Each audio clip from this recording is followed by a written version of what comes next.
bagaimana ini yang pas nikah di layar enggak?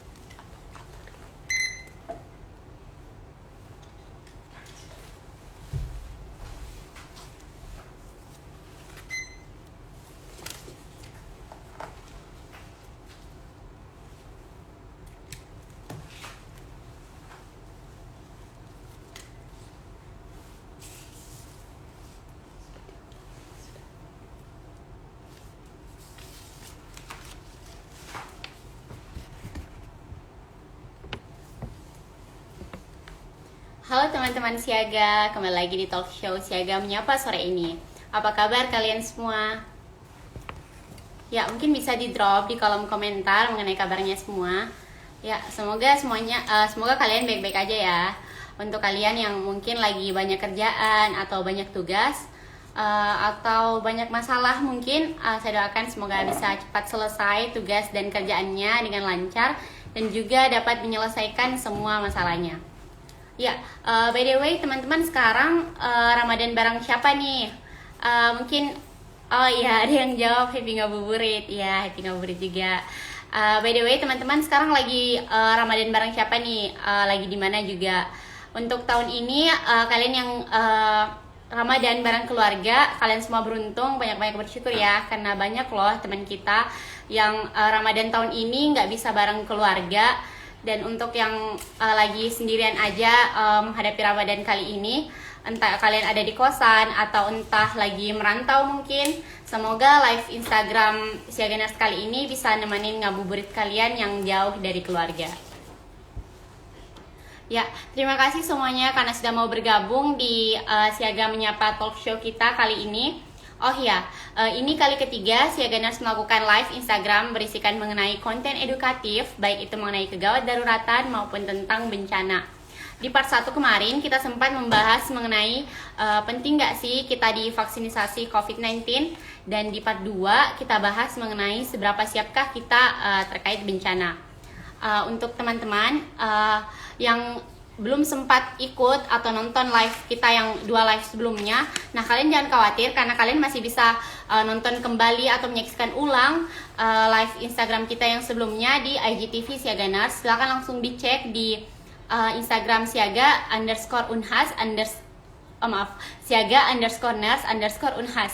Nah, nanti bisa dicek di IGTV-nya. Di situ kita masih save live Instagram kita yang part 1 dan part 2. Nah, di part 3 ini kita akan membahaskan mengenai semua orang bisa jadi penolong penanganan kecelakaan lalu lintas. Nah, teman-teman ketahui sekarang kecelakaan merupakan kejadian yang tidak dapat kita duga. Ini bisa terjadi kepada siapapun dan kapanpun. Bahkan kita tidak tahu ya kalau kita sendiri bahkan yang bisa mengalami hal tersebut. Nah, memasuki bulan Ramadan ini, jalan raya kan semakin padat nih di sore hari. Kecelakaan lalu lintas pun semakin rentan untuk terjadi.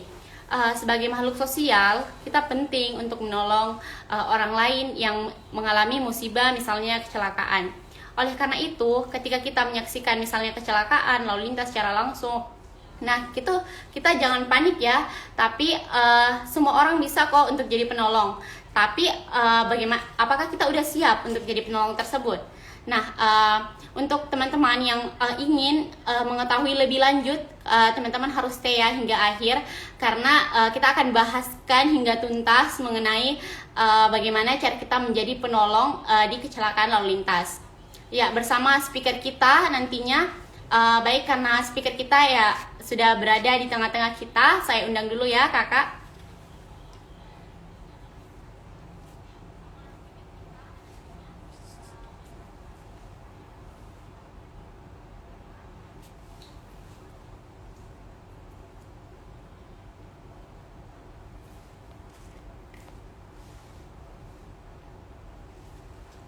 Ya, sepertinya speaker kita sempat terkeluar ya sebentar. Oh iya, nanti untuk teman-teman yang ingin bertanya, silakan bertanya di question box atau di kolom chat atau di kolom komentar, maksud saya di kolom komentar. Jika ada yang ingin berbagi pengalaman mungkin boleh banget ya diceritain di kolom komentar. Nanti kita bacain habis sesi diskusi kita.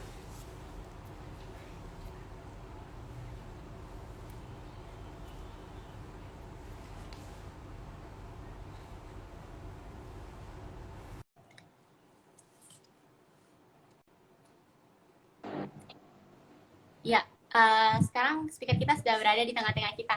Assalamualaikum Kak. Waalaikumsalam warahmatullahi wabarakatuh. Bagaimana terdengar suara saya? Ya, terdengar dengan jelas Kak. Bagaimana kabarnya nih Kak? Alhamdulillah masih sehat, masih bisa diberi nikmat kesehatan untuk menjalankan ibadah puasa tahun ini. Iya, alhamdulillah ya Kak. Kalau Kakak masih sehat. Saya izin memperkenalkan Kakak ya Kak. Iya, siap, siap. Iya, iya. Jadi speaker kita kali ini bernama Gunawan M. Saifuddin, Eskapnars. Kakak biasa dipanggil Kak Gun. Nah, Kak Gun ini merupakan anggota purna dari Siaga Nars angkatan 07 ya Kak? Iya, siap. Ya, angkatan 07. Nah, walaupun kakak dari angkatan 07, kakak masih senantiasa aktif dalam setiap kegiatan-kegiatan Siaga Nars hingga saat ini. Kak Gun ini juga merupakan juga aktif dalam himpunan perawat gawat darurat dan bencana Sulawesi Selatan atau yang bisa kita sebut dengan Hipgabi Sulsel. Ya, tanpa lama-lama lagi Kak, bisa kita langsung mulai diskusinya Kak? Iya, siap. Ya. Baik Kak, untuk pertanyaan pertama nih Kak, banyak masyarakat Kak yang masih takut untuk menolong saat ada yang terjadi kecelakaan di sekitar mereka. Bagaimana tanggapan Kakak terkait hal tersebut? Oke, Assalamualaikum warahmatullahi wabarakatuh. Ya, Waalaikumsalam. selamat bergabung teman-teman di Live IG Siaga Nets. Ya, di sini saya sama moderator mencoba mendiskusikan ya Dek, terkait tentang perihal atau seputar tentang kecelakaan lalu lintas dan bagaimana peran seorang orang awam ya atau masyarakat pada umumnya, bagaimana menyikapi ketika terjadi kecelakaan di sekitar mereka. Kalau tadi pertanyaan bahwa bagaimana kita melihat fenomena yang terjadi, ya, bagaimana tadi pertanyaan? Coba ulangi supaya nggak salah. Bagaimana kan sekarang masyarakat takut Kak menolong korban-korban. Takut ya. Iya. Nah, bagaimana respon kalau Kakak terkait hal tersebut?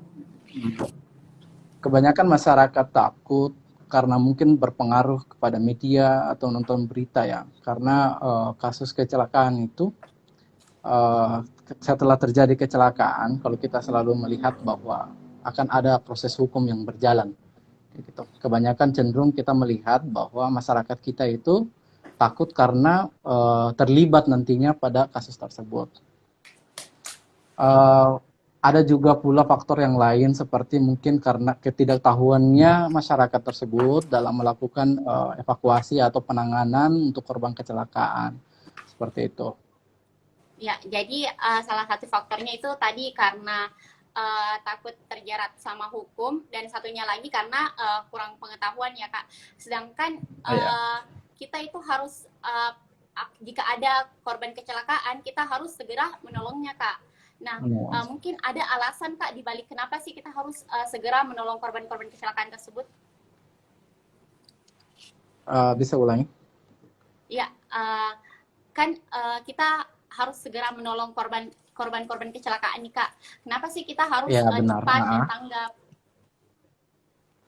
Oke, selain dua faktor yang tadi saya sebutkan ya untuk kenapa masyarakat takut untuk menolong, banyak faktor-faktor lain yang mempengaruhi, entah itu adat istiadat dan lain-lain. Dan ditanyakan bahwa harus merespon cepat ya dalam menolong korban kecelakaan. Ya, padahal memang harus melakukan pertolongan yang cepat untuk korban kecelakaan. Biasa terjadi ketika gini, teman-teman lihat saja fenomena yang sedang terjadi sekarang atau yang terjadi di lingkungan kita, masyarakat kita, terutama teman-teman di masyarakat Makassar, Sulawesi Selatan terusnya. Kalau teman-teman sering berselancar di sosial media, IG dan lain itu, kebanyakan orang bukan, sebenarnya saya lihatnya bukan karena takut sebenarnya, tapi ada fenomena yang baru-baru ini lagi ngetren.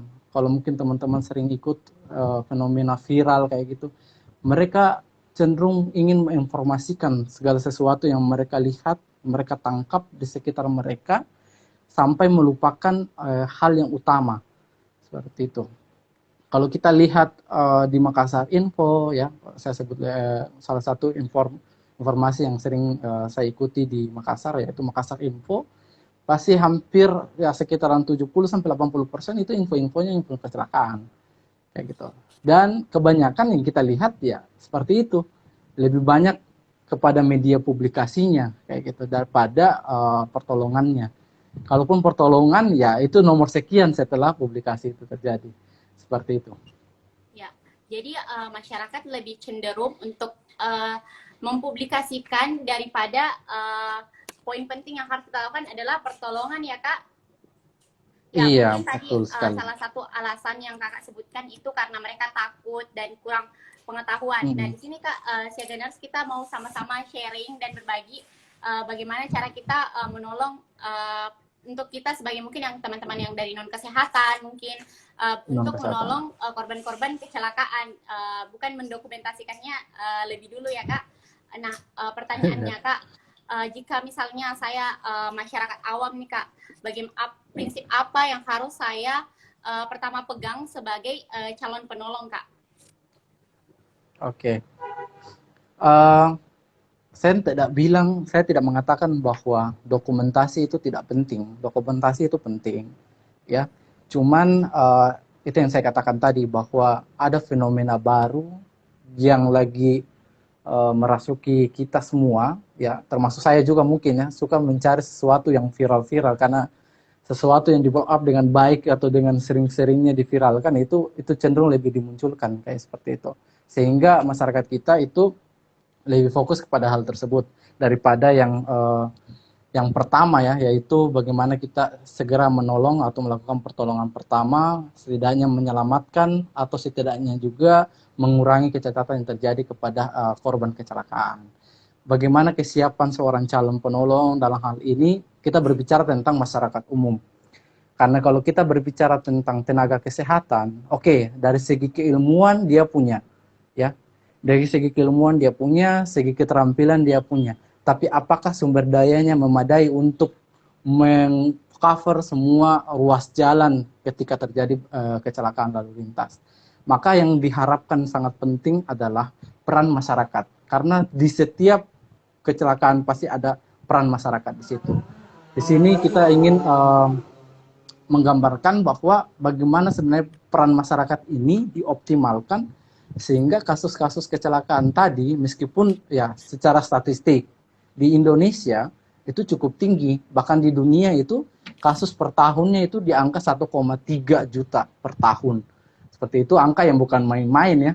Dan itu dari angka itu range untuk usia kematian itu dari umur 5 tahun sampai umur 30 tahun. Itu range usia produktif. Kasihan sekali usia-usia seperti itu yang harusnya bisa menjadi bibit-bibit penerus bangsa dan lainnya, tapi terlibat dalam seperti itu. Kita kembali ke topik. Bagaimana peran seorang masyarakat? Yang saya katakan tadi bahwa di setiap lini kecelakaan itu pasti ada masyarakatnya. Nah, dan kasus-kasus kejadian, saya tidak menuduh, tapi dari pengalaman saya beberapa kali untuk mengevakuasi korban kecelakaan di lalu lintas atau di jalanan, yang masuk informasi, kebetulan kemarin sempat juga aktif juga di PSC, dan kita sering juga kalau ada kecelakaan, kalau memang ada telepon masuk atau informasi masuk, kita biasa menjemput kayak gitu.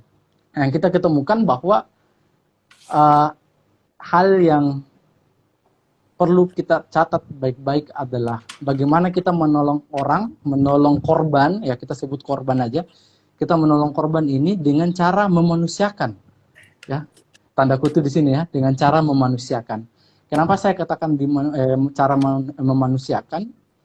Karena kalau mungkin adik atau teman-teman yang ikut live pada sore hari ini, mungkin pernah terlibat juga atau pernah lihat bagaimana orang evakuasi korban, itu kebanyakan mereka saking yang ini, orang Indonesia itu gotong royongnya sangat tinggi ya. Tidak bisa kita katakan bahwa mereka tidak ingin punya atau tidak punya niat untuk menolong.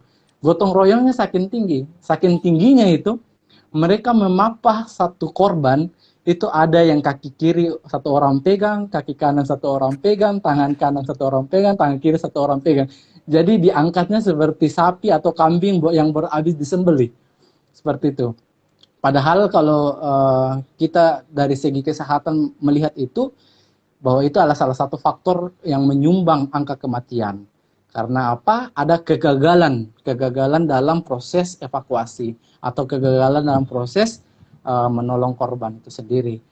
Saya tidak bisa mengatakan bahwa dengan live IG seperti ini, yang kita lakukan sharing seperti ini, terus membuat atau meningkatkan pengetahuan dari masyarakat sebagai calon penolong, seperti itu. Tapi saya ingatkan bahwa ada proses-proses yang harus dilalui oleh masyarakat ini. Makanya tadi disampaikan di awal oleh moderator, meskipun saya ini purna, tapi saya ikut terus masih terlibat di dalam kegiatan-kegiatan Siaganers, ada juga beberapa senior-senior yang terlibat juga di kegiatan-kegiatan Siaganers. Gunanya adalah memberikan edukasi sebanyak-banyak mungkin dan seluas-luas mungkin kepada masyarakat kita. Melakukan pelatihan BHD awam, kita sering melakukan, besok mungkin ada ya, hipertensi ya, tapi biasa ada rangkaian juga dengan pelatihan atau kita lakukan simulasi bantuan hidup dasar untuk orang awam, sehingga masyarakat-masyarakat ini bisa ikut serta dalam melakukan pertolongan seperti itu. Jadi untuk calon penolong itu sendiri, teman-teman yang live IG, terutama untuk masyarakat awam yang tidak mempunyai pengetahuan yang cukup untuk melakukan pertolongan pertama, ya pertolongan pertama kepada kecelakaan ya, bukan kecelakaan pertama pada pertolongan ya. Itu ada salah satu makna yang sangat filosofis sekali yang sering dipaparkan oleh beberapa senior-senior saya, bahwa mengajarkan itu adalah pertolongan pertama pada kecelakaan, bukan kecelakaan pertama pada pertolongan. Ya, seringkali memang selalu dikasihkan kata-kata mutiara seperti itu supaya ternyata itu punya arti yang sangat membekas buat kita sebagai bagaimana kita bisa mengedukasi calon penolong itu sendiri. Begitu deh. Ya, baik. Jadi begitu banyak ya masyarakat kita yang semestinya kita bantu untuk ikut berpartisipasi dalam menolong korban-korban yang mengalami kecelakaan. Nah tadi Kak mengenai cara edukasinya Kak, bagaimana sih Kak misalnya ada orang-orang awam nih Kak yang misalnya mau menolong korban kecelakaan, bagaimana langkah awal yang kiranya bisa mereka lakukan untuk menolong si korban ini Kak? Oke. Gini, kalau kita berbicara tentang proses, ini sudah masuk dalam proses ya, bagaimana masyarakat bertindak ketika ada kejadian ya, ada kecelakaan yang terjadi di sekitar mereka. Seperti yang tadi bahwa katakan kita di Kota Makassar atau khususnya di Indonesia ya, punya call center 991 ya, 119. Dan banyak ya, seperti di Parepare, mungkin ada penonton kita orang Parepare, termasuk ini moderator kita ya, orang Parepare ya. Iya Pak. Ya, di Parepare itu saya selalu saya punya kecintaan dengan kota itu, Parepare, Bantaeng, karena mereka punya sistem yang sangat baik, terutama soal kasus kecelakaan lalu lintas. Mereka punya call center yang aktif, mereka punya tenaga-tenaga kesehatan yang betul-betul terampil.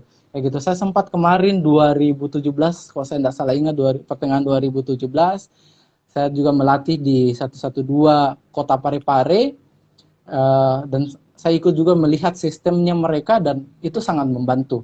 Jadi hal yang paling awal, dan untuk teman-teman yang ikut live IG, hal yang paling awal untuk dilakukan oleh masyarakat awam adalah meminta bantuan secepatnya.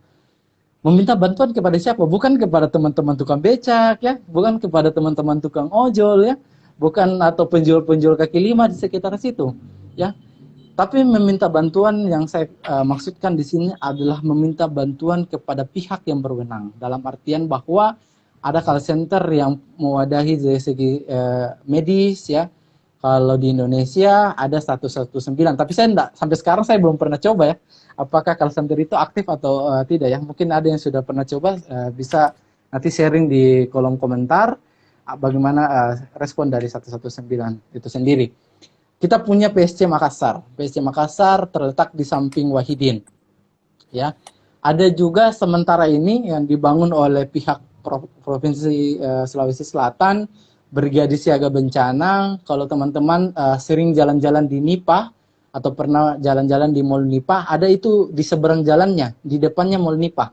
ada sementara dibangun Brigade Siaga Bencana Public Safety Center Provinsi Sulawesi Selatan. Dan alhamdulillah di semua provinsi kita itu sudah ada. Ya, semua kabupaten ya, terutama di kabupaten di Provinsi Sulawesi Selatan, ada Goa, Maros, Takale dan lain-lain. Itu sudah ada kayak gitu. Tinggal bagaimana kita memaksimalkan itu. Jadi yang pertama dilakukan oleh masyarakat awam ketika terjadi kecelakaan adalah menelpon segera bantuan. Itu entah itu dari medis maupun dari kepolisian seperti itu. Yang kedua adalah sebelum melakukan pertolongan, ini terkhusus ya untuk masyarakat awam ya. Kadang ini luput dari perhatian masyarakat awam. Kami biasa untuk mengedukasinya, kami mensederhanakannya atau untuk mudah diingat itu disebutnya dengan 3A. Ya, 3A ya, bukan ABC kecap ABC ya. 3A maksudnya. 3A di sini adalah yang pertama itu ya untuk teman-teman non medis. A yang pertama itu adalah aman diri.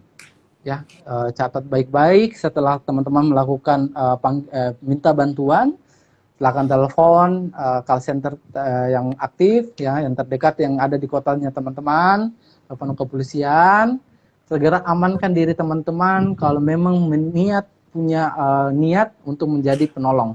Ya, amankan diri yang dimaksudkan di sini adalah kalau memang ada atau memadai atau ada tersedia di sekitar berupa sarung tangan, masker dan lain-lain itu digunakan ya gitu. Karena kita tidak tahu korban kecelakaan ini selalu identik dengan pendarahan atau ada cairan yang keluar dari tubuh korban. Nah, sedangkan kita tidak tahu apa korban ini statusnya seperti apa, apakah ada punya penyakit menular dan lain-lain. Begini, saya perlu sampaikan ini, ada niat yang ingin menolong, tapi jangan juga seperti superhero yang zero, yang menghasilkan nol, ya. Berperang tapi nanti adegannya bunuh diri, ya. Niatnya menolong, ternyata mendapatkan hadiah dari niat menolong itu, entah dari penyakit menular yang ditularkan oleh korban dan lain-lain. Ini bukan menjadi faktor buat teman-teman atau masyarakat awam ini untuk tidak menolong. Ya, makanya saya katakan di awal, setelah menghubungi bantuan, yaitu dilakukan selanjutnya adalah amankan diri.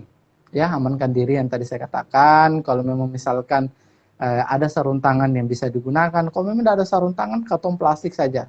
Tergantung dengan kondisi terjadinya kecelakaan. Kalau memang misalkan tidak ada sama sekali, ya semaksimal mungkin saja teman-teman bisa lakukan aman diri. Ini gunanya bahwa ketika kita melakukan pertolongan, tidak ada efek atau yang ditimbulkan setelah pasca menolong untuk diri kita. Setelah itu, amankan lingkungan ya. Amankan lingkungan. Kita berbicara tentang lalu lintas, berarti ada keramaian. Ya. Ada keramaian. Saking semangatnya melakukan pertolongan, kita eksekusi, kita mau langsung terjun ke tengah jalan melakukan cover di area kecelakaan, tapi kita belum mengamankan lingkungan sekitar. Lingkungan sekitar dalam artian bahwa kita segera meminta atau memanggil ya orang-orang sekitar untuk mengamankan area, ya mengamankan area kecelakaan dengan membantu. Karena begini, faktor kecelakaan ini banyak akan ditimbulkan. Salah satunya adalah kemacetan. Kemacetan yang akan ditimbulkan. Karena apa? Karena kasus yang seperti yang kita ketahui bahwa kecelakaan, entah itu sepeda motor, mobil, dan lain itu tidak boleh dipindahkan dari lokasi. Ya, karena itu menjadi bukti untuk pihak kepolisian. Kita membantunya dengan memarker, ya. Kita entah itu kita bisa menggunakan ranting-ranting pohon di sekitar, batu atau apa untuk membatasi area kecelakaan sehingga dan mengurangi kerumunan ya. Ini harus mentong ada orang yang di situ yang bersifat untuk mengamankan ya. Setidaknya tegas untuk bagaimana menginstruksikan kepada masyarakat setempat jangan hanya mengkerumuni korban karena ada dampak kemacetan yang ditimbulkan. Yang kedua, apa yang mereka berikan tidak ada.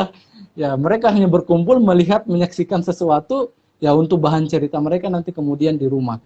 Kayak seperti itu. Jadi memang harus ada peran-peran masyarakat tertentu untuk mengamankan area-area sekitar dari kecelakaan itu sendiri. Yang ketiga yaitu mengamankan korban, ya, mengamankan korban yang dalam artian di sini adalah aman korban itu bagaimana kita memberikan, ini adalah poin yang paling urgent menurut saya untuk teman-teman masyarakat awam atau masyarakat pada umumnya ketahui. Di aman korban ini kadang luput dari jangankan aman korban ya, poin 1-2 pun itu kadang pun lewat ya, tidak dihimbau atau tidak dihiraukan seperti itu. Tapi di poin ketiga ini salah satu yang menyumbang angka kematian pada kasus-kasus kecelakaan, yaitu aman korban, karena saat melakukan pertolongan kepada korban kecelakaan lalu lintas itu tidak melakukan dengan cara yang baik dan benar, sehingga ada kesalahan-kesalahan ya. Saya entah apa pantas disebut kesalahan-kesalahan ya bagi masyarakat yang mungkin awam yang tidak tahu tentang kasus atau penanganan-penanganan untuk kecelakaan lalu lintas, tapi banyak kesalahan-kesalahan yang dilakukan masyarakat ini ya, terkhususnya pada saat menolong korban, sehingga aman korban ini tidak tercapai, sehingga yang tadinya misalkan bisa diselamatkan karena ada kesalahan-kesalahan, akhirnya korban meninggal dunia. Ini kita terlepas dari faktor campur tangan Tuhan ya. Ada mungkin nanti ada yang komentar ya, tiba-tiba ada yang komentar bilang itu karena sudah ajalnya meninggal ya. Tapi percaya Allah punya kuasa untuk memberikan perantara kepada kita yang menolong. Kalau memang bisa diselamatkan ya, insya Allah bisa diselamatkan dengan cara yang benar seperti itu. Itu saya pikir 4 pokok atau 4 poin yang pertama kali mungkin orang awam bisa lakukan, yaitu menghubungi dulu bantuan ya, entah itu call center. Kalau di Parepare silakan hubungi ya 112 ya. Cocok ya 112 ya Marama ya, hubungi saya 112 kalau berada di luar kota Parepare atau di masyarakat umum Indonesia terkhususnya, silakan hubungi 119 ya, 119 PSC. Insya Allah di Sulawesi Selatan saya itu hampir semua atau ya hampir sebagian besar kabupaten yang ada di Sulawesi Selatan itu sudah mempunyai Public Safety Center ya, dan saya percaya bahwa mereka punya tenaga-tenaga ahli ya yang sudah kompeten untuk melakukan pertolongan pertama kepada korban kecelakaan. Setelah itu baru lakukan tadi yang 3A tadi ya, aman diri, aman lingkungan, dan aman korban. Seperti itu. Ya, baik. Jadi yang pertama kita lakukan itu untuk misalnya teman-teman penolong awam yang bukan dari anak-anak kesehatan atau bukan background kesehatan, mungkin yang pertama bisa kita lakukan menelpon call center atau pihak berwenang yang untuk bagian di Sulawesi Selatan khususnya sudah tersedia ya di setiap kabupaten atau kota. Mungkin teman-teman habis ini bisa searching nomor-nomor call center terdekat kalian di daerah kalian. Jadi jika terjadi sesuatu kalian bisa dengan sigap ya menelpon, karena itu adalah langkah pertama yang harus kalian lakukan.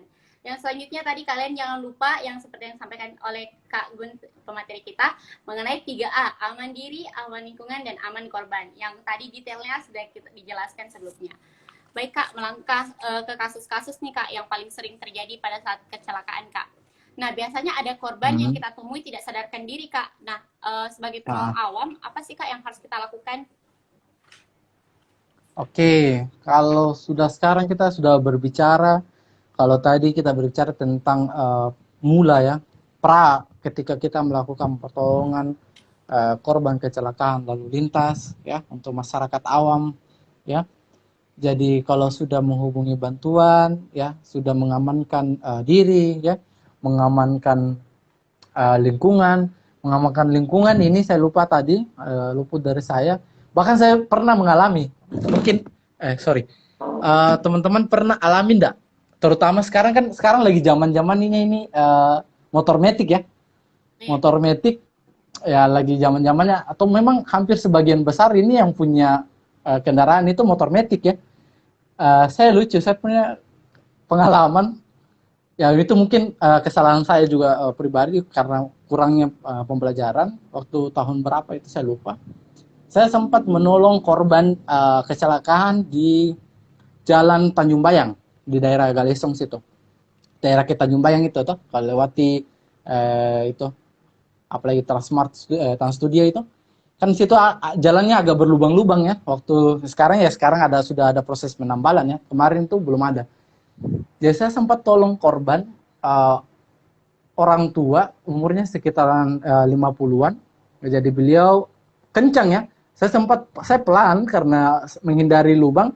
Itu beliau itu cukup kencang sehingga menabrak itu lubang dan terpental beliaunya.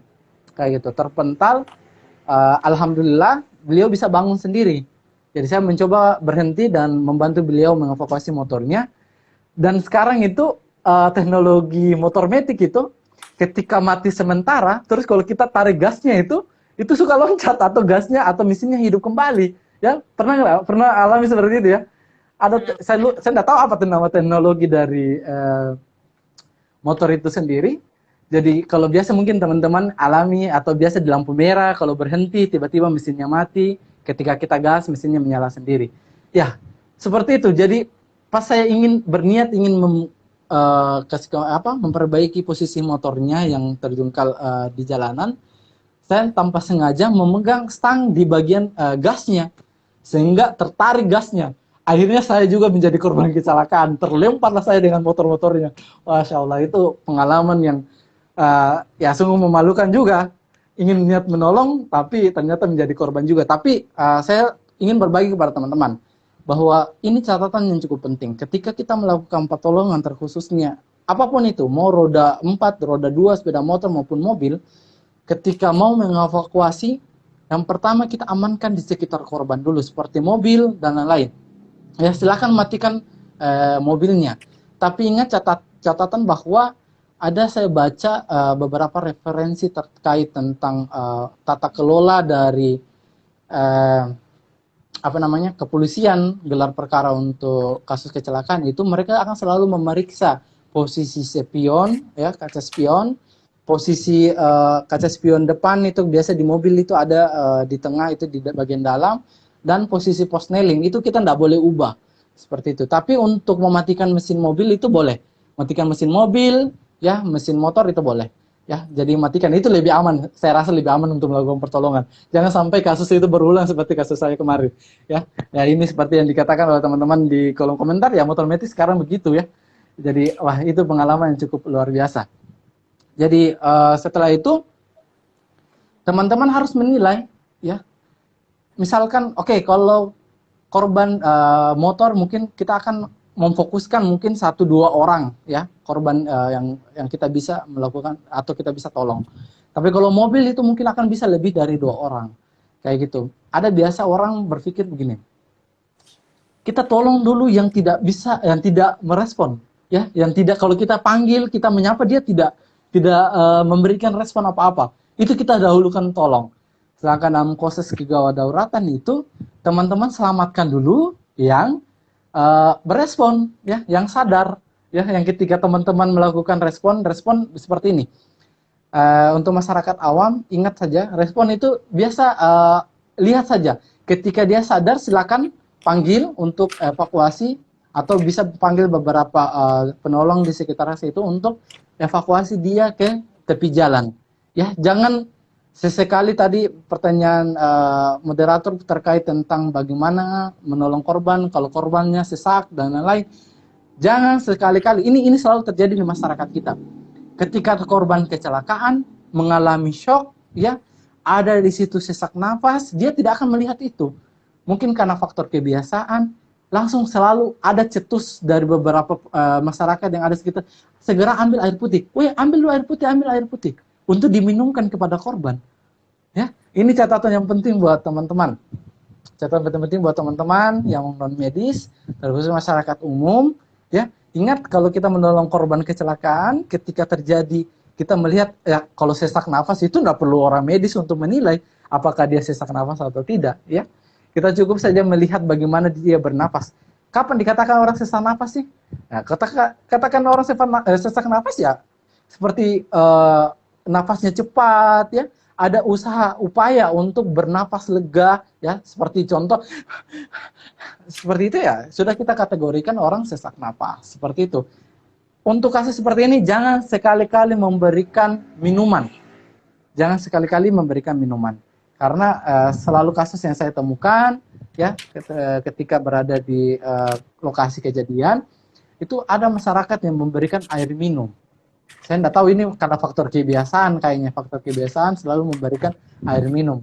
Ya karena mungkin dia merasa ada shock, jadi ingin memberikan air supaya lebih tenang. Kita takutnya nanti ketika orang itu yang sesak napas itu ingin mencari ruang untuk bernafas lega, untuk mencari bagaimana dia bisa menghirup oksigen dengan maksimal seperti itu. Jadi langkah yang awal bukan memberikan minum ya Marhama ya, dan teman-teman masyarakat awam atau teman-teman yang ikut live IG ya yang bukan anak kesehatan, jangan langsung memberikan air minum. Jadi apa yang kita lakukan ketika kita menemukan korban ya, tadi saya katakan bahwa yang pertama kali kita tolong ketika terjadi kecelakaan adalah orang yang sadar dulu. Ya, kita sisihkan, bawa ke tepi, ya kalau dia mengalami sesak nafas, ya silakan longgarkan di area-area pernafasannya. Entah itu apa yang biasa kalian pakai itu kalau di jilbab, yang besi-besi pentul, apa itu? Pentul ya? Peniti, Pak. Peniti ya, pentul itu. Ya kalau korbannya perempuan menggunakan jilbab ya silakan lepas pentulnya ya, bukan berarti melepaskan jilbabnya ya, pentulnya dilepaskan, bukan lepas jilbabnya. Kita menjaga, melindungi privasi aurat mungkin ya dari korban, tetap menjaga auratnya korban ya, privasi korban. Yang kita lepaskan hanya pentulnya saja. Untuk apa? Ini kan pentul dia ada di bawah dagu kita ya. Ya itu juga menyusahkan untuk korban melakukan pernapasan normal. Seperti itu. Apalagi yang bisa kita lakukan selanjutnya ya, kalau orang-orang kantoran, tapi saya jarang lihat ya orang-orang kantoran sekarang menggunakan dasi ya. Yang sering saya lihat mungkin opa-opa Korea ya, film-film di drama Korea ya, sering orang keluar-keluar menggunakan dasi. Kalau kita masyarakat ya, tapi kalau kita ketemukan korban menggunakan dasi ya silakan ya dilepas dasinya atau dilonggarkan dasinya. Terus bisa longgarkan beberapa kancing ya, kancing baju di bagian atas ya. Kalau wanita tetap ya perhatikan selalu etika, attitude dalam melakukan pertolongan ya, jaga selalu privasi. Ya buka 1-2 kancing lah bagian atas untuk bisa melegakan area pernafasan ya. Untuk laki-laki atau perempuan juga bisa teman-teman kalau memang ada ikat pinggangnya, ada ikat pinggang atau gesper itu silakan dilonggarkan ya. Dilonggarkan area-area situ tanpa membuka resletingnya ya. Apa yang teman-teman mau cari kalau mau buka resletingnya? Yang saya instruksikan atau saya berbagi kepada teman-teman itu hanya ikat pinggang sama gesper. Apa ya sebutnya? Gesper ya? Pokoknya itu pengait celana lah. Betul. Ya intinya area-area pernapasan ada, kalau kita tahu ada napas dada, napas perut, ya itu area-area seperti itu kita longgarkan. Ya. Sambil kita seperti ini ya yang ditunjukkan. Wah ternyata si moderator sudah punya persiapan ya. Ya seperti ini ya, kita longgarkan kancing baju, gesper, ikat pinggang, dan kalau memang menggunakan jilbab bisa longgarkan pentul seperti itu ya. Setelah itu bisa melakukan pertolongan-pertolongan kepada korban yang lain ya. Jangan utamakan korban yang tidak sadarkan diri. Selalu saya katakan jangan utamakan korban yang tidak sadarkan diri. Kalaupun ada korban yang sadarkan diri, lihat tingkat keparahannya sehingga teman-teman bisa melakukan pertolongan ya. Bisa saya ekspor langsung ya moderator untuk bagaimana kita melakukan pertolongan-pertolongan. Banyak kasus kecelakaan pasti selalu ada 2 tertinggi atau 2 paling utama. Yang pertama adalah patah tulang. Yang kedua adalah pendarahan. Itu yang paling akan sering teman-teman temui ya, atau sering terjadi pada korban kecelakaan ya. Kak, kalau ada yang bertanya mungkin, Kak, kalau pendarahan apa yang akan kita lakukan? Kayak gitu. Kalau pendarahan ya, teman-teman perlu kenali juga ya. Ini bagus untuk diketahui juga oleh orang-orang awam ya. Perlu teman-teman pahami ada area-area yang kita sebut sebagai pendarahan yang cukup parah atau bisa mengakibatkan kepada kematian ya. Seperti ada pendarahan di dada ya, abdomen atau perut ya, paha ya atau tungkai bawah ya, kaki, paha mulai sampai kaki itu kalau ada pendarahan-pendarahan masif yang teman-teman lihat ya, pendarahan masif ini maksudnya adalah pendarahan yang keluar terus-menerus. Ya, ketika ditemukan seperti itu, jangan sungkan, jangan ragu. Tidak perlu memikirkan dulu faktor steril atau tidak steril, ya, sterilnya. Namanya kalau kita di jalanan ya, steril dan tidak steril itu di nomor sekian kan. Yang penting satu aja, bersih aja. Yang penting bersih aja, ya. Jangan sampai saya bilang tidak usah pentingkan steril dan tidak sterilnya. Apapun yang ada di jalanan, di tong sampah, teman-teman pakai juga untuk melakukan pertolongan. Tidak. Maksud saya adalah faktor steril dan tidak steril itu bisa dikesampingkan ketika kita menjadi penolong utama di jalanan atau di lapangan. Ya, yang bisa kita gunakan faktor yang bersih aja, kayak gitu. Sapu tangan, ya, jilbab, atau jaket, ataupun kain-kain yang kita sementara kita bawa dan lain itu kita bisa melipat sedemikian rupa membentuk atau sebesar pola luka yang kita lihat, kita amati, terus kita bisa memberikan tekanan dengan melapisi kain tadi, ya. Kain tadi itu banyak ya, terserah teman-teman apa yang teman-teman dapat di situ. Yang penting ingat dia bersih ya, untuk mengurangi risiko dari aman korban tadi, ya, risiko infeksi. Yang bersih tadi kita lipat sedemikian rupa membentuk atau sebesar dari luka atau sumber pendarahan yang kita lihat kepada korban, ya. Terus kita langsung tekan aja di posisi darah mengalir itu atau posisi luka. Jangan ragu, ya. Jangan ragu. Lakukan saya penekanan di situ. Lakukan saya penekanan. Kalau misalkan ada tali, ya, atau ada apapun yang bisa kita pakai untuk mengikat, ya silakan diikat. Tapi ingat, ikatnya jangan terlalu kencang, ya. Ikatnya jangan terlalu kencang. Cukup sampai kain atau berikanlah tekanan kurang lebih 10-20% pada luka. Seperti itu. Sehingga atau bisa juga teman-teman nilai kalau memang korbannya sadar, ya, bisa nilai gelitikin aja kakinya di bawah. Ya, gelitikin kakinya di bawah. Jadi ketika teman-teman pasang atau sebelum pasang lah. Sebelum pasang teman-teman pastikan aja gelitikin aja di bagian kakinya. Kalau dia merasa geli, ya, atau dia merasakan sensasi gelitikan dari teman-teman, berarti sistem perfusi atau sistem peredaran darah ke ujung kaki itu aman, ya. Atau paling simpelnya itu teman-teman tekan aja kukunya, ya. Kuku itu pada umumnya itu warna pinknya, ya. Kuku itu pada umumnya warna pink. Tekan saja ketika warna putih, ya, terus kita lepas. Ketika dia normalnya dia harus kembali pink atau warna semula itu kurang dari 2 detik. Ya, kurang dari 2 detik. 2 detik itu nggak perlu lihat jam tangan, ya. Ya, moderator ya, dan teman-teman yang ikut live IG tidak perlu lihat jam tangan, ya. 2 detik itu 1, 2, selesai 2 detik, ya. Kalau dia kembali lebih dari hitungannya teman-teman, itu berarti penekanan yang teman-teman lakukan itu seminimal mungkin, ya, seminimal mungkin karena ada faktor nekrotik atau pematian jaringan. Itu nanti kalau sampai rumah sakit, ya, kalau pertolongannya cukup lama sampai rumah sakit nanti mengakibatkan nanti sampai di sana dia shock lagi, tambah shock dia karena kakinya atau tangannya harus diamputasi karena ada pematian jaringan di situ. Ya, itu kalau terjadi pendarahan, ya. Kalau terjadi pendarahan, ambil kain, ya. Ambil kain di sekitar teman-teman, sapu tangan atau apapun itu, lakukan tekanan di luka. Lakukan tekanan di luka. Ingat ya, kalau ada istilahnya balut tekan, ya, dibalut terus ditekan, ya. Ada orang itu dia tambah i-nya. Ditambah i. Jadi balut tekan intip. Ya, itu tidak dianjurkan, ya.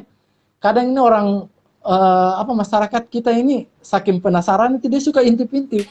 Jadi ketika ada luka dia berikan tekanan sesuai instruksi saya tadi, melakukan tekanan, terus dia penasaran apakah ini masih berdarah atau tidak. Dia intip, dia buka lagi. Akhirnya terjadi lagi pendarahan masif itu. Ya, kita lakukan penekanan saja ketika kita cukup mengamati saja di permukaan kain yang kita berikan tekanan itu. Kita lihat saja ada istilahnya seperti bendera Jepang, ya. Bendera, tahu bendera Jepang, ya. Pola bendera Jepang itu kan warna putih terus ada warna merah di tengah, ya. seperti itu. Jadi kita bisa evaluasi apa namanya, apakah pendarahan itu sudah berhenti atau tidaknya itu dengan melihat saja seperti bendera Jepang. Kalau ada perembesan di tengah-tengah kain yang kita lakukan penekanan tadi itu, ada perembesan darah warna merah, berarti teman-teman harus tambah penekanannya ya. Entah itu tambah dengan kain ya. Kalau kain sudah habis, bisa gunakan sesuatu benda yang keras ya. Seperti apa? Seperti apa? Bisa HP ya, tapi kalau HP nanti tiba-tiba berdering ya, ada doi menelpon, nah susah, ribet juga nanti mau angkat ya. Ya, bisa lakukan penekanan dengan benda-benda yang pada umumnya berbentuk kotak ya, pipi ya. Nah, kurang lebih seperti inilah ya. Kotak, pipi ya, dan keras. Jadi teman-teman bisa double di atas kain tadi, terus teman-teman bisa ikat sehingga dia bisa memberikan tekanan lagi. Jangan teman-teman tekan terus dengan tangan ya. Itu nanti sampai rumah sakit itu tidak selesai itu. Yang kedua adalah ketika bagaimana Kak kalau terjadi patah tulang. Ya. Nah, ini yang tadi saya katakan ya, saya katakan di awal. Nah, seperti ini. Bagaimana ketika terjadi patah tulang? Ini yang tadi saya katakan di awal, masyarakat kita ini bukan tidak mau menolong, bahkan rasa ingin menolongnya itu sangat tinggi. Saking sangat tingginya, itu bisa 1 orang itu 4 orang mengangkat, meskipun idealnya memang ya, idealnya itu 4 orang mengangkat korban, ya. Tapi dia mengangkatnya itu 1 orang kaki kiri, 1 orang kaki kanan, 1 orang tangan kiri, 1 orang tangan kanan. Jadi yang tadi saya katakan bahwa mengangkatnya seperti ini, yang seperti wah, Masya Allah, ini moderator kita ini sudah memahami jalan pikiran saya. Yang seperti teman-teman lihat ada tanda X-nya ya. Itu seperti kalau kita mengangkat hasil kurban ya, itu tidak benar seperti itu cara mengangkatnya. Cara yang benar itu yang dua sisi sebelahnya itu ya, yang pakai baju warna hijau itu. Cara mengangkat yang benar seperti itu ya. Ini saya juga tidak bisa langsung menjelaskan seperti itu. Betul-betul kita harus ada latihan ya. Silakan bagi teman-teman penonton live IG Siaganers yang ingin atau punya ada komunitas yang ingin sharing-sharing tentang pertolongan pertama gawat darurat, bisa mungkin nanti DM ya Marhama ya, bisa ya di DM akun Siaganers ya, nanti teman-teman Siaganers nanti mencoba untuk mewadahi ya untuk komunitas-komunitas masyarakat ini, untuk bagaimana kita melatih nantinya supaya banyak kader yang terbentuk, banyak pemahaman-pemahaman yang baik yang terbentuk di masyarakat. Kembali ke proses patah tulang. Ketika kita menemukan korban patah tulang, ya kita harus kenali dulu ya, patah tulang itu seperti apa. Yang paling pertama atau paling pada umumnya teman-teman bisa nilai adalah berubah bentuk, ya, berubah bentuk dari tulangnya. Misalkan tulang kering, ya pada umumnya itu. Biasa orang kecelakaan paling sering patah tulang itu tulang kering atau tulang femur, ya, atau tulang paha, ya. Kita lihat saja ada perubahan bentuk. Selain ada perubahan bentuk, yang kedua itu sudah pasti ada memar, ya, memar. Yang ketiga ada nyeri tekan. Ketika kita pegang itu, ketika korban memang punya respon, dia akan merespon kesakitan, ya. Kita bisa memastikan juga dengan lebih afdol. Ya, coba tadi kalau saya udah salah lihat ada gambarnya Marhama tadi untuk yang pemasangan spalak deh. Ya teman-teman bisa lihat gambar yang paling atas. Jadi kita bisa memegang tangan satu di atas yang kita curigai terjadi patah tulang, tangan yang satunya itu di bawah, ya. Jadi posisinya itu di antara dari yang kita curigai patah tulang itu. Terus kita mencoba menggerakkan secara berlawanan antara tangan kiri dengan tangan kanan. Ya, kita menggerakkan secara berlawanan seperti ini, menggesekkan, tapi secara perlahan ya. Jangan karena antusiasnya gitu terus digerak-gerak ya. Itu pasti sangat sakit sekali. Kita gerakan secara berlahan seperti itu. Kalau ada, normalnya itu tidak ada gerakan. Normalnya tidak ada gerakan. Ketika kita menggoyangkan secara berlahan itu dan terjadi ada pergerakan, itu berarti ada terjadi patah tulang. Apalagi memberikan bunyi yang khas, ya. Bunyi yang khas itu seperti mungkin pernah ya beli alat-alat elektronik ya, atau sekarang mungkin yang hobi shopping itu ada itu yang bubble itu, Bubble scrap, apakah namanya itu? Ya, bubble grab. Ya, pernah dengar ya bunyinya? Pernah dengar bunyinya? Nah, kurang lebih seperti itu. Dia memberikan suara seperti itu. Tapi jangan juga mencari suara itu ya.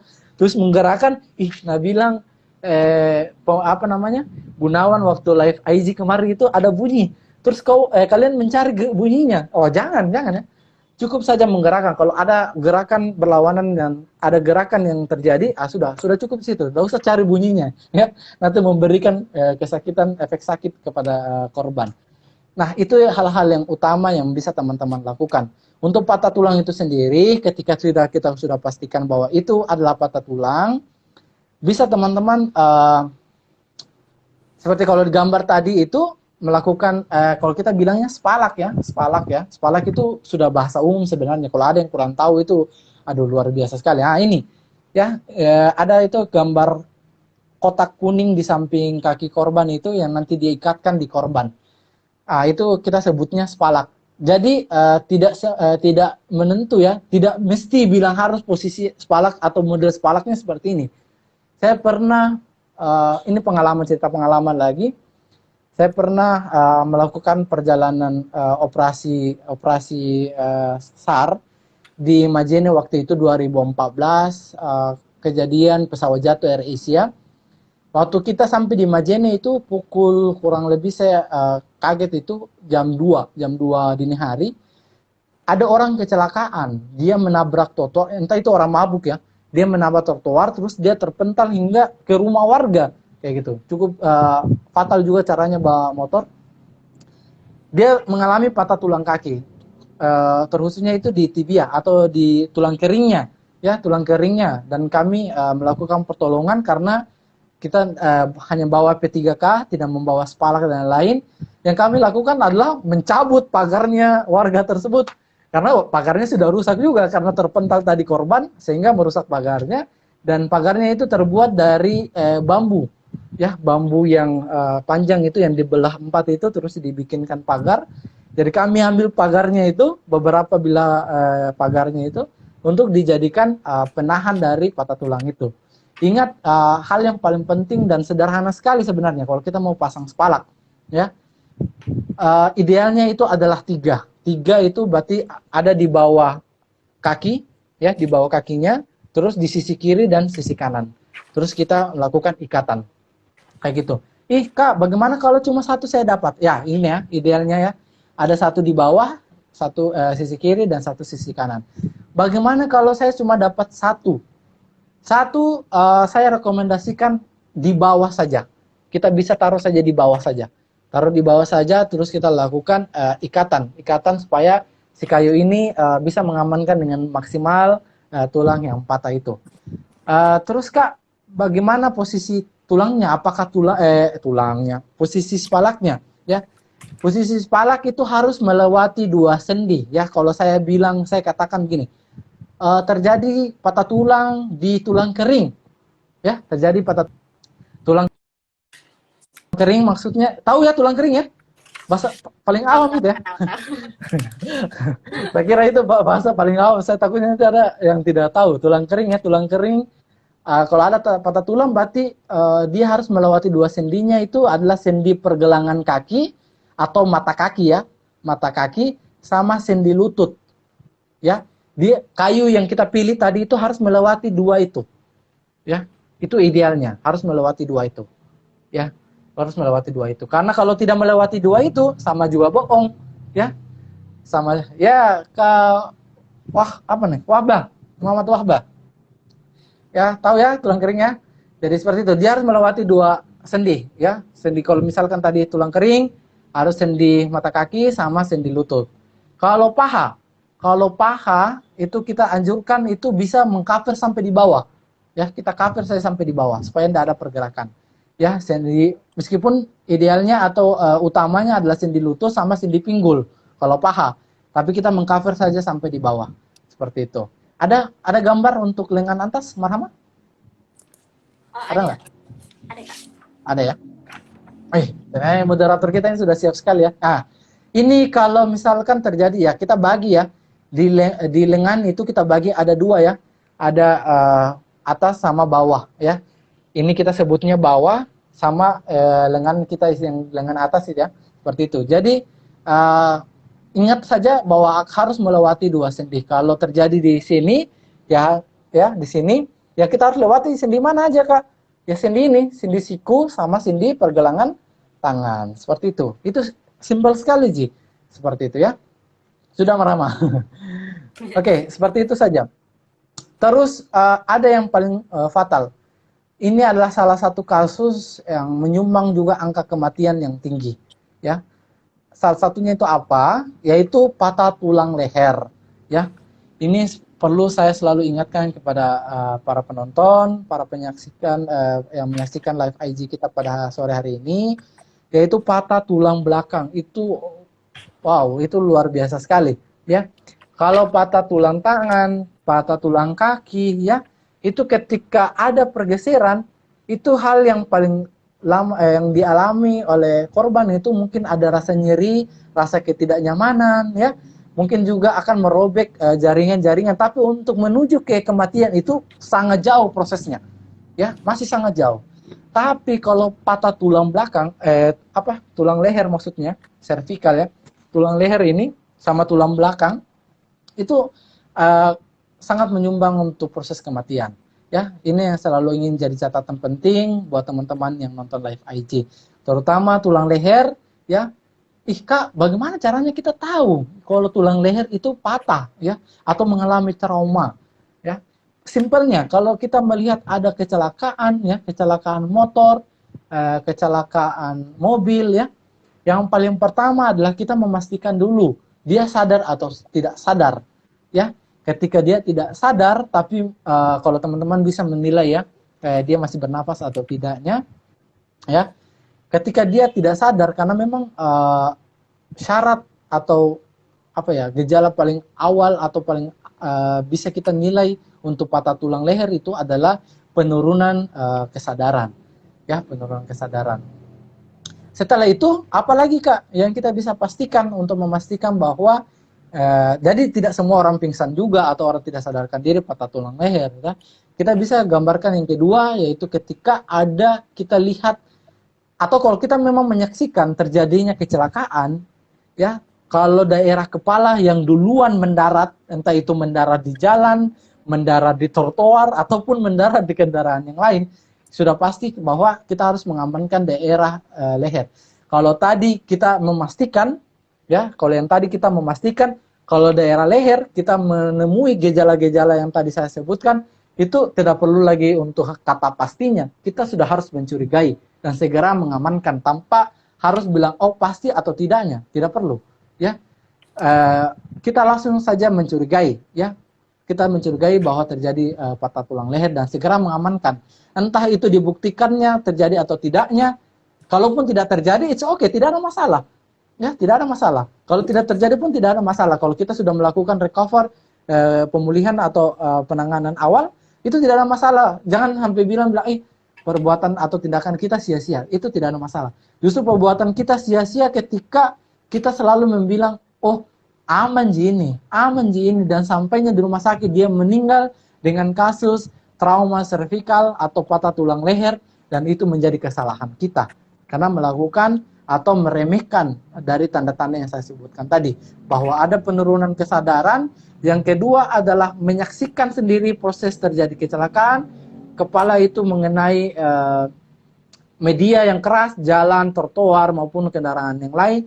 Yang ketiga adalah ada luka, ya, ada luka. Luka ini banyak faktor. Lukanya berdarah, luka lecet, atau luka tergores saja, ada luka yang dalam, terserah. Yang penting ada luka di daerah pundak ke atas, itu sudah harus curigai bahwa pasien itu mengalami cedera servikal, ya, dicurigai mengalami cedera servikal dan segera diamankan. Kak, bagaimana caranya mengamankan? Ya, bagaimana? Pasti selalu kalau orang-orang awam itu selalu akan bertanya kalau sudah dijelaskan gini, bagaimana caranya mengamankan? Nah, teman-teman bisa lihat pada gambar yang ditunjukkan oleh moderator kita pada sore hari ini. Ya, yang pertama kali adalah kedua tangan kita, ya, kedua tangan kita itu membentuk seperti ini, ya, membentuk seperti ini, terus masuk nanti di bawah bahu, ya, bawah bahu seperti ini, terus kita jepit ya. Coba angkat kasih gambarnya, Mar.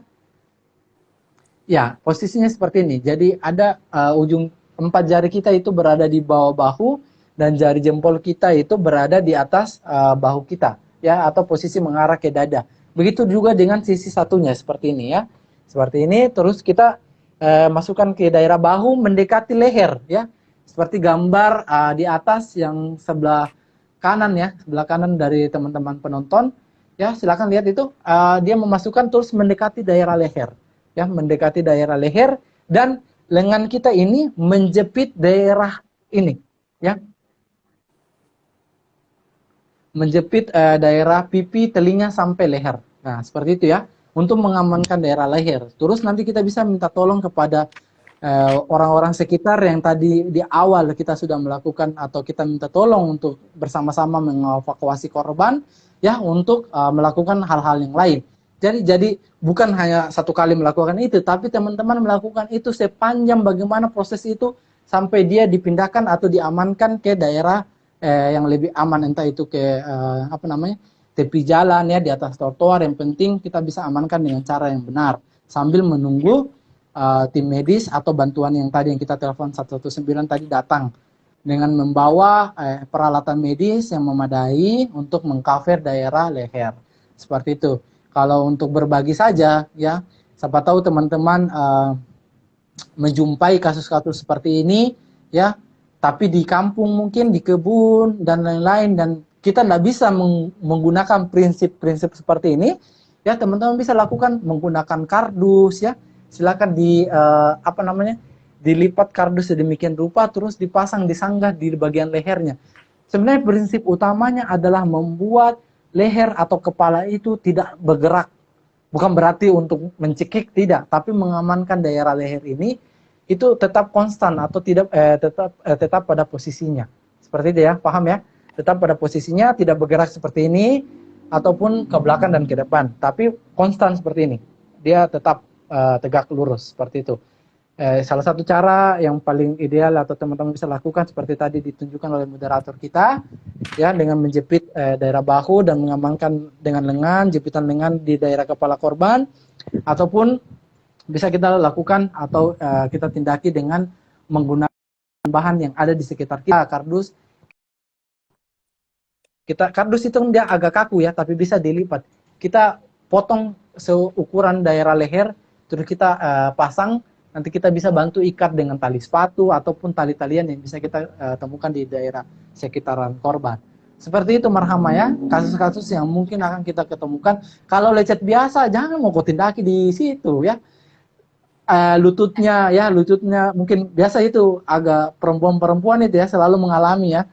Kalau jatuh itu pasti daerah sininya luka ya, karena mungkin dia jatuh langsung dia bertumpuk duluan di daerah ini, ataupun daerah lutut atau sampai daerah paha. Seperti itu pasti mengalami lecet. Itu jangan langsung membuat tindakan-tindakan awal yang menghebohkan seperti itu. Ya. Kalau kasus-kasus seperti itu sebenarnya bisa dinomor sekiankan ya. Teman-teman amankan saja ke tepi jalan. Kalau memang mengalami shock, mengalami sesak nafas tadi yang saya katakan ya, bagaimana prosesnya untuk dibebaskan jalan napasnya ya, dibuka pentul dan lain-lain tadi yang saya sudah sampaikan di awal. Ya, kita bisa lakukan pertolongan. Jangan sampai karena misalkan ya moderator kita ini sudah tergolong cewek cantik ya, nanti moderator kita yang jadi korban, ya ternyata ada korban yang lebih parah lagi, ternyata moderator kita yang didahulukan ya, padahal lukanya cuma luka lecet ya, luka lecet biasa saja, ternyata dia yang didahulukan. Terus diabaikan korban-korban yang lain yang sebenarnya secara harfiahnya itu kita bisa melakukan pertolongan dan kita bisa menyelamatkan. Sekali lagi jangan mengenal ya faktor Tuhan, ya faktor dari kehendak Tuhan ya itu ada seperti itu. Tapi bagaimana kita berupaya untuk menyelamatkan dengan yang kita pelajari tadi, seperti itu. Seperti itu moderator. Ya, baik Kak. Sepertinya tadi kita sudah berikan penjelasan yang sangat lengkap mengenai kasus-kasus yang mungkin teman-teman atau masyarakat awam dapatkan ketika terjadi kecelakaan. Mungkin juga tadi Kakak juga sempat berikan penekanan-penekanan lagi yang lainnya di akhir tadi, highlight yang penting yang sebenarnya ingin saya sampaikan kembali tapi sudah disampaikan. Berarti ini juga karena sudah waktunya sudah melewati Kak, mungkin kita tutup sesi kita menyediakan ya Kak sesi tanya jawab. Tapi untuk Ya, teman-teman yang mungkin dari komunitas atau teman-teman ingin bertanya secara pribadi, boleh DM Instagram Siaganas, atau mungkin ingin komunitasnya ingin saling sharing ataupun saling mengedukasi terkait baik itu pertolongan pertama ataupun pengevakuasian korban dan sebagainya, bisa hubungi saja kami di Instagram kami siaga_nurse_unhas. Ya, baik itu saja mungkin Kak. Terima kasih kepada Kakak yang siap, telah siap, ya. memberikan ilmunya hari ini. Saya ucapkan juga terima kasih kepada teman-teman yang telah menyaksikan dari awal hingga akhir. Ya, saya akhir kata. Sampai jumpa di live talk show selanjutnya. Saya Marham Putri undur diri. Wassalamualaikum warahmatullahi wabarakatuh. Waalaikumsalam warahmatullahi wabarakatuh.